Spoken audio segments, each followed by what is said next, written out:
It's easy to get emotional because people are counting on you, right?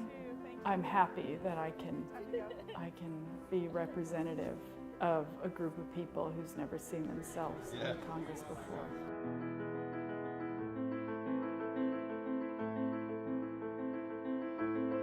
In 1924, when Native Americans were granted U.S. citizenship, we took a big step toward Native women's suffrage. And in 1964, when the Voting Rights Act was passed, we took another step in breaking down obstacles that prevented Black women and other women of color from voting.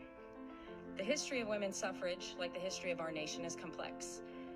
But it is a history that we must acknowledge and that we absolutely need to reckon with.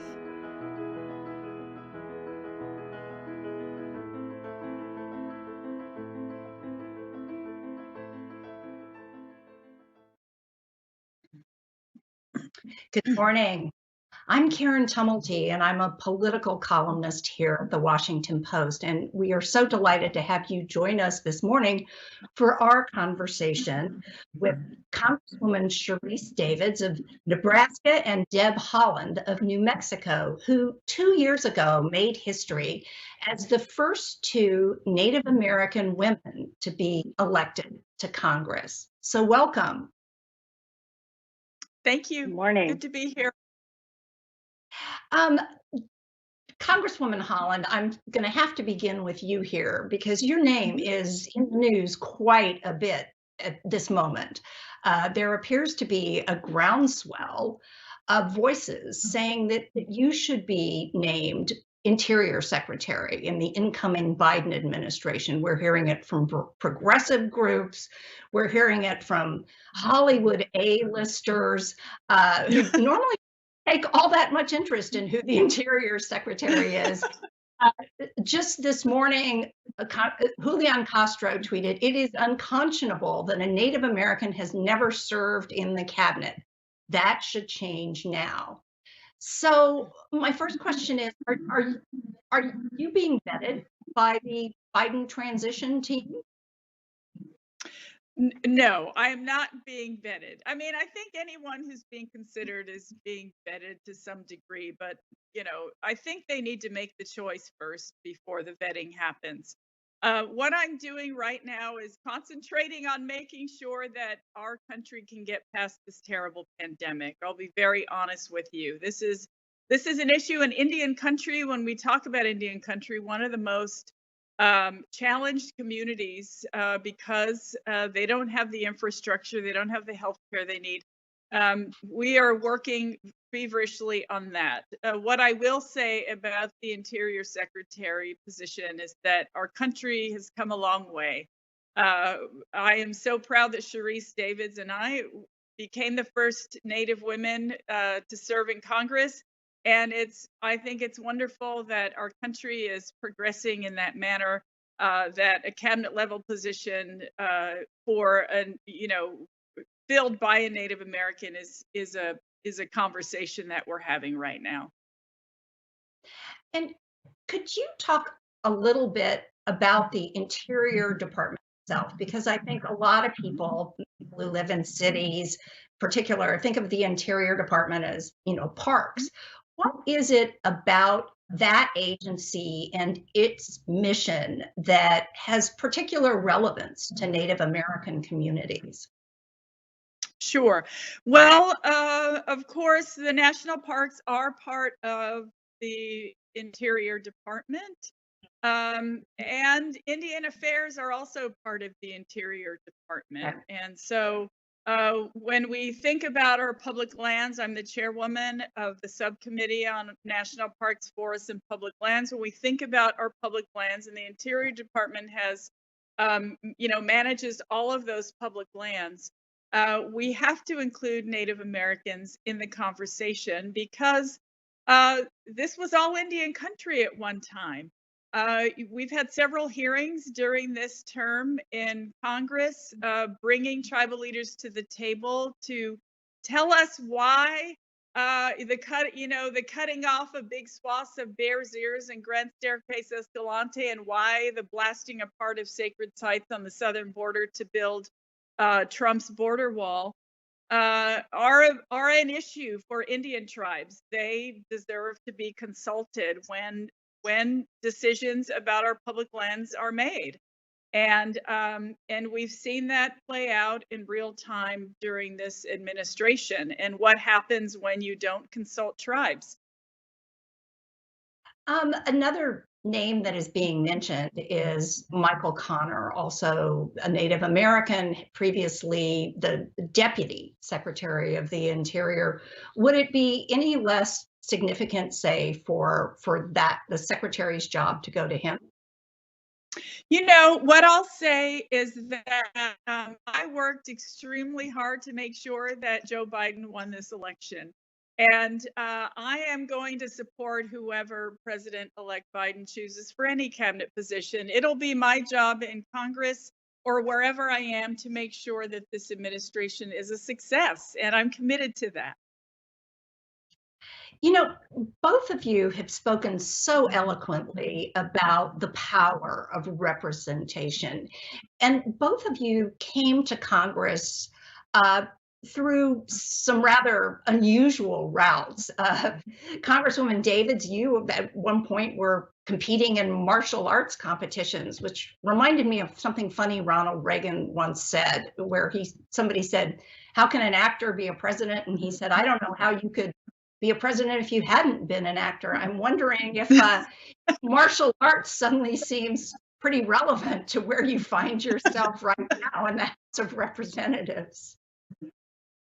Yeah, well, you know, I think it certainly is true that being a martial artist, having competed in both amateur and professional mixed martial arts, it definitely got me ready for what we're doing here and even running for office. And it's, I think a lot of people probably think about the fighting aspect, but so much of it has to do with just getting prepared, staying prepared, and really showing up and doing the hard work that's required to be good at what you do every single day. And when you're competing, everybody knows you got to have a coach, and you have to be able to listen to the people around you who are trying to help you. And in this case, when you're running for office, you got to listen to the people who you're there to represent. And I think that there are lots of ways that martial arts got me prepared for this. And I do want to make sure that everybody knows I represent the 3rd District in Kansas, and I think in the opening it was Nebraska that you mentioned, but no, that's okay. And it's funny because I was actually thinking, you know, I'm Ho-Chunk, which is a tribe in Wisconsin, but we are very closely related to, and our people are all from the same people. There's the Winnebago in Nebraska, and so I thought it was a good opportunity to be able to mention that. My apologies. Oh no, I'm glad I got to mention the history there. So, at what point in your life did you suddenly see your interests sort of and your calling switch over into politics? I think Deb has a much more interesting story on that. I'll keep mine short. You know, I was doing community and economic development work with tribal communities, and at one point had lived and worked on a reservation doing community and economic development work. And through that work, I saw the complexity of the federal government and really wanted to just be more engaged, learn more, and figure out ways to contribute through that. And so I decided to be, I applied to be a White House fellow and was very fortunate to be selected. And after that experience, I just realized how important it is to have different voices in the room helping to create policy. But Deb has a really interesting story. Well, yeah, Congresswoman Haaland, I'd love to hear that, because one of the things that I've heard you mention before is the power of representation, you know, not seeing other people like yourself in these jobs. That you were 28 years old before it even occurred to you to think about going to college. So let's hear your story. Right. Well, I mean, that's not unusual in Indian country, right? Neither one of my parents graduated from college, so it wasn't something that was sort of handed down to me, from a family. But, in 2002, it was evident that the Native American vote made a difference in South Dakota. They helped the Democratic senator to be elected. And election night, they thought that he had lost, and by the time the votes from the Indian precincts came in the next day, Tim Johnson had won his Senate seat. That inspired me to believe that the Indian vote matters, and so I just started. I love the clip about Sharice talking about voting when this live event started, because we have Native Americans. We didn't get to vote along with everyone else in New Mexico. We didn't vote. We weren't able to vote until 1948, when Miguel Trujillo came back from World War II after fighting for our country, and realized that he didn't have a say in our elections, and he sued the state of New Mexico, as he very well should have. And so I just felt, at one point in my life, I said, I just want more Native Americans to vote. And that's how I started walking into campaign offices, asking for lists of Native Americans, and sitting in a corner and making phone calls. That turned into me showing up in Indian country all over New Mexico. And then I worked for the Obama campaign for both elections, and then I ended up running. I ran for lieutenant governor in 2014 because I thought that would inspire voters to get out to vote, and then decided to run for the state chair of New Mexico, the Democratic state chair. So it was a long journey between, the first time I started phone volunteering and the time I won my election and was sworn in to Congress with Sharice Davids. But I feel like it was a road that was well traveled.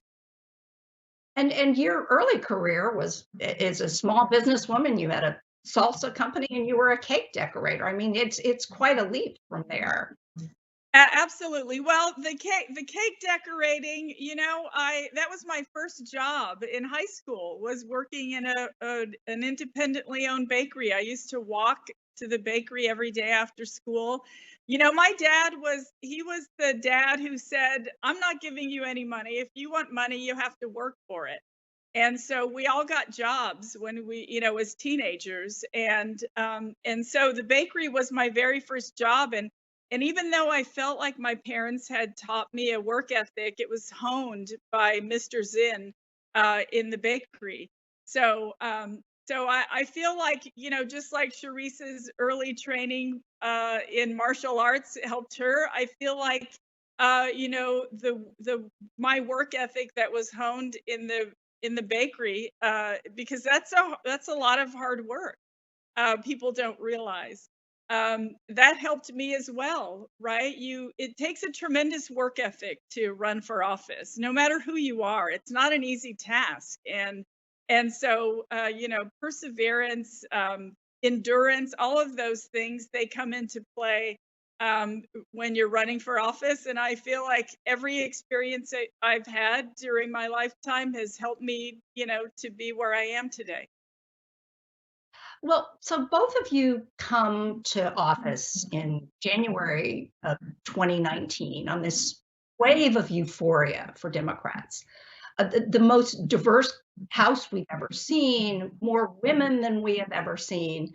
But you end your first term confronted with an enormous challenge, which is the COVID-19 epidemic, and one that has hit communities, and particularly Native American communities, harder than most of the country.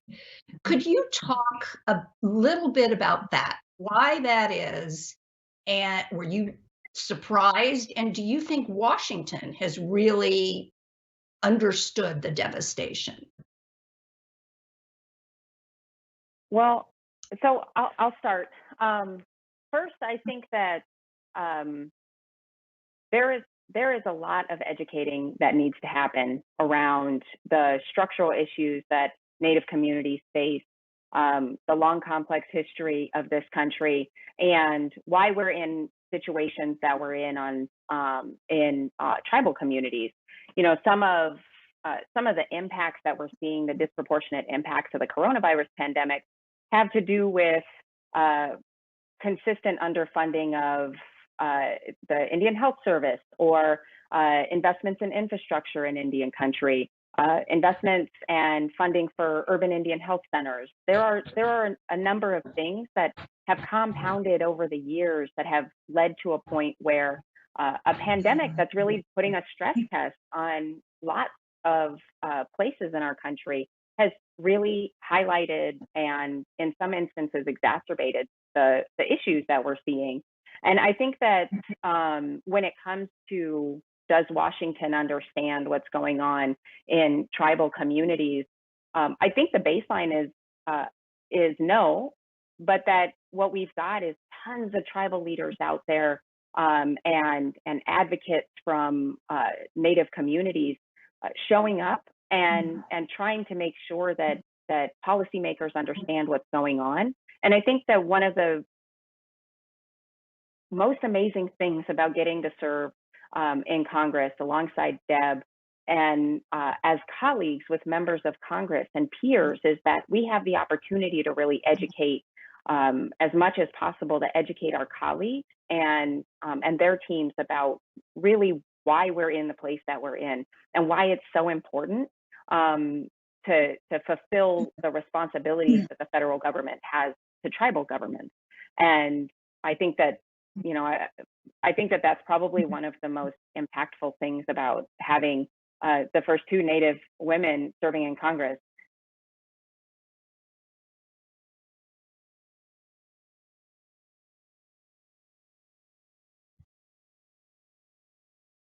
Congresswoman Haaland, I mean, what do you think that Washington should have learned from all of this? You know, what I'm thinking about right now is the fact that when we were working on one of our first, COVID packages, that the administration didn't want to give any money to Indian tribes.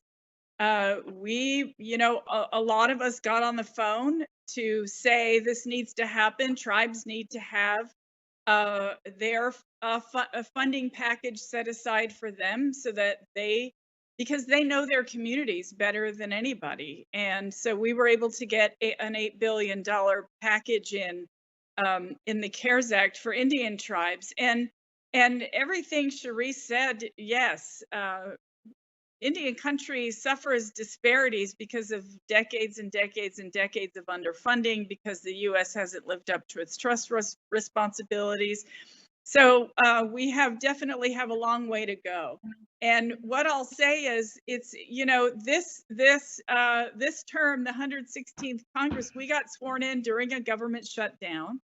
And then, now we're dealing with this COVID-19 crisis.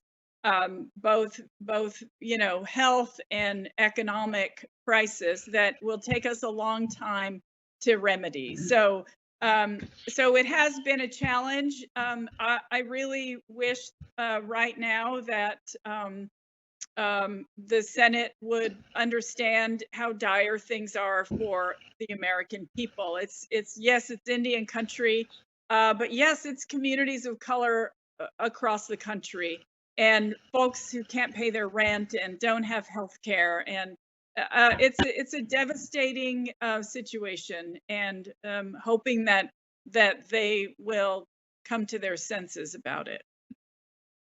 So what do you think is the outlook here? As you know, Congress is under a really tight deadline now to come up with another aid package to prevent the government from shutting down. Are you optimistic or pessimistic that the Republican Senate and the Democratic House and the president, who hasn't conceded an election defeat, are going to manage to get their acts together in all of this?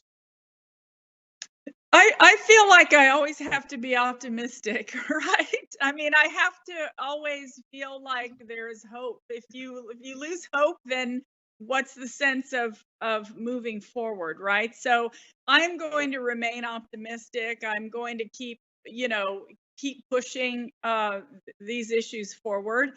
And yes, it's amazing. I'm still amazed that that the Senate Majority Leader really doesn't want to get a COVID package passed. It's astounding to me. Well, Congresswoman Davids, are you seeing any actual evidence or reason to be optimistic at this point?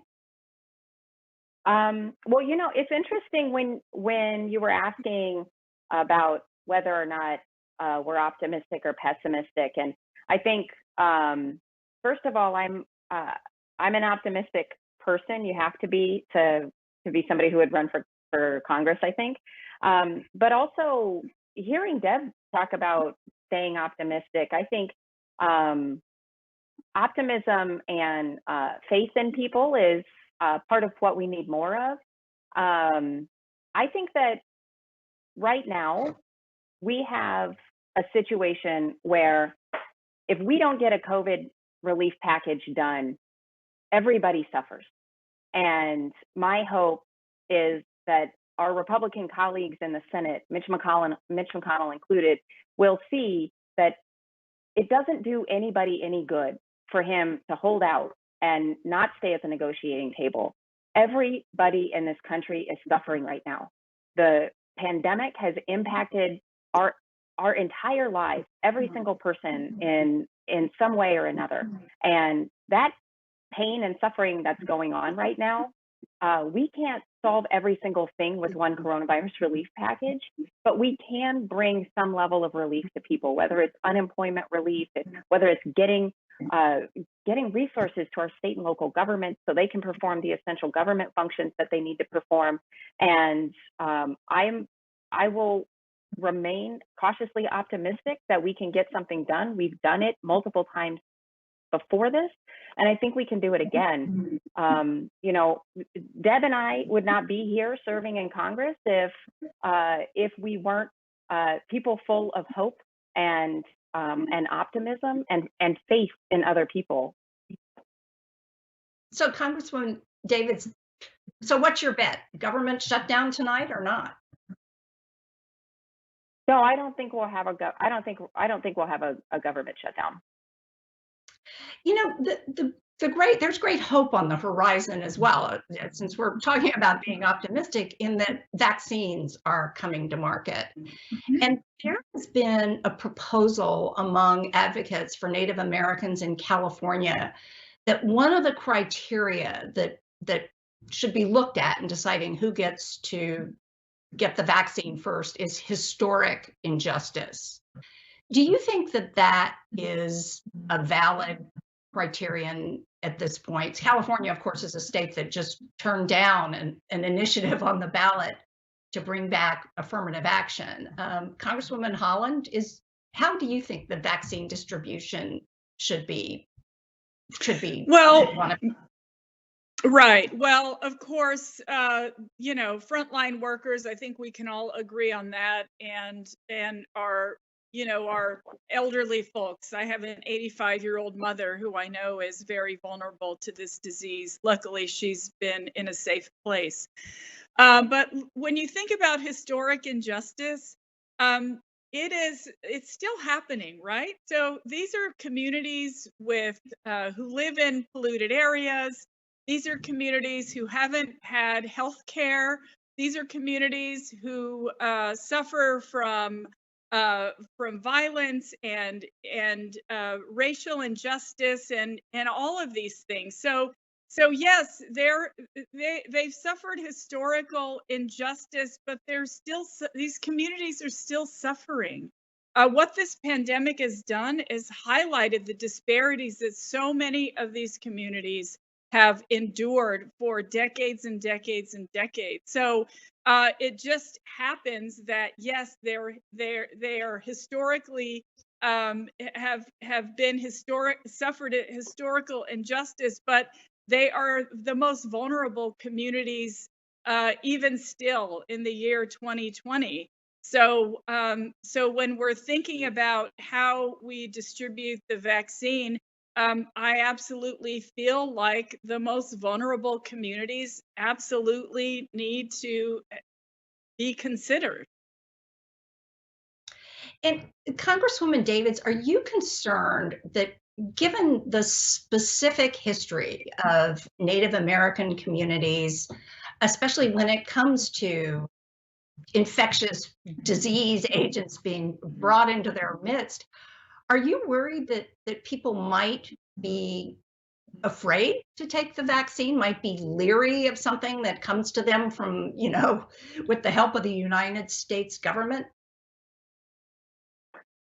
Well, I certainly think that there's a historic context here that is going to be hard to avoid, and that means that what we have to do as the federal government and then our state governments that are going to help distribute the vaccine and are going to be coming up with the plans, that we have to make sure that we are communicating as much as possible that these vaccines have gone through rigorous testing, that they've been approved through a rigorous process, and also that they're being distributed in an equitable way.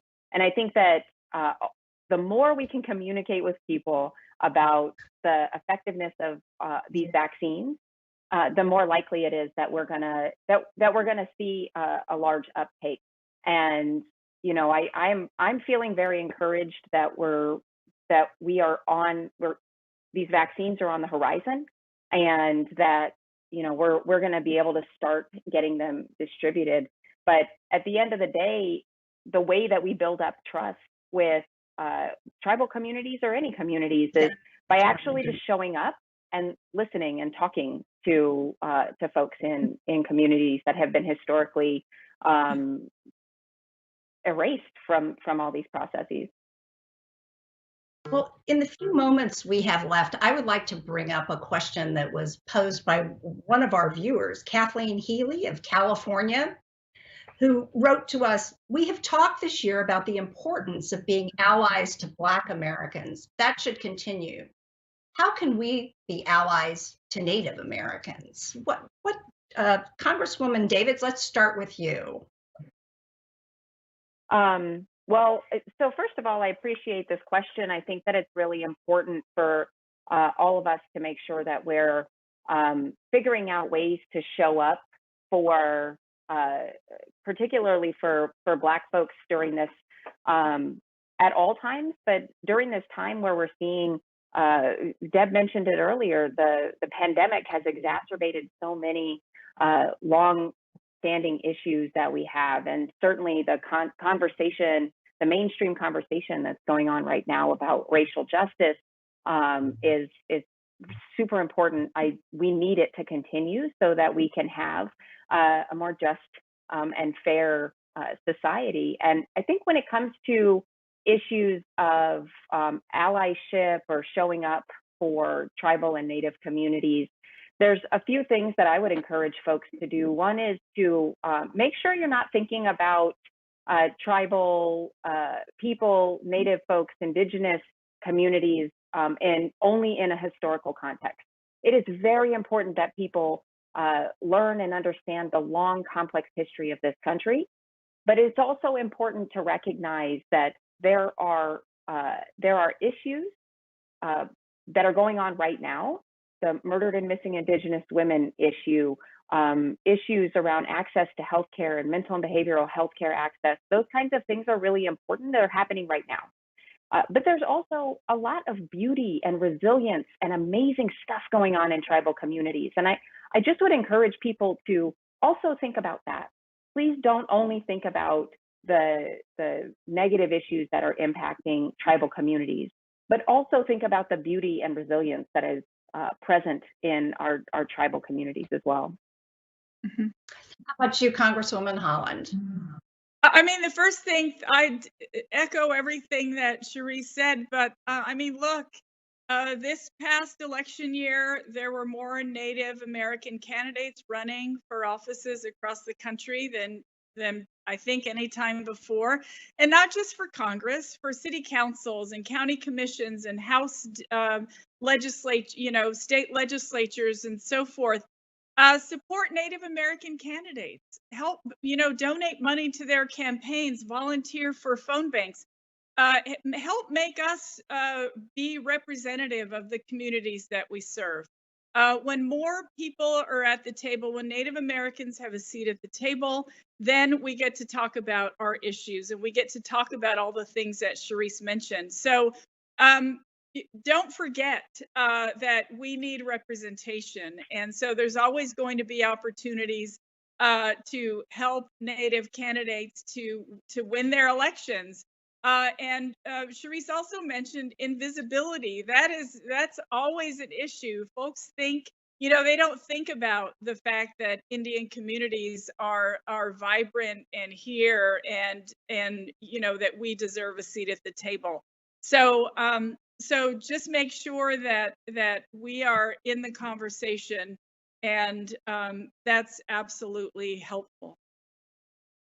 Well, unfortunately, that is all the time we have today, but I'd really like to thank both of you for taking time in a very busy time to spend a few moments with us. Thank you. Thank you so much. It's good to be here. We hope to see you again. Join us Monday at 11 a.m. for our next Race in America conversation with former Attorneys General Loretta Lynch and Alberto Gonzalez on criminal justice reform and where we go in our country's racial reckoning. I'm Karen Tumulty, and thank you for being with us today on Post Live.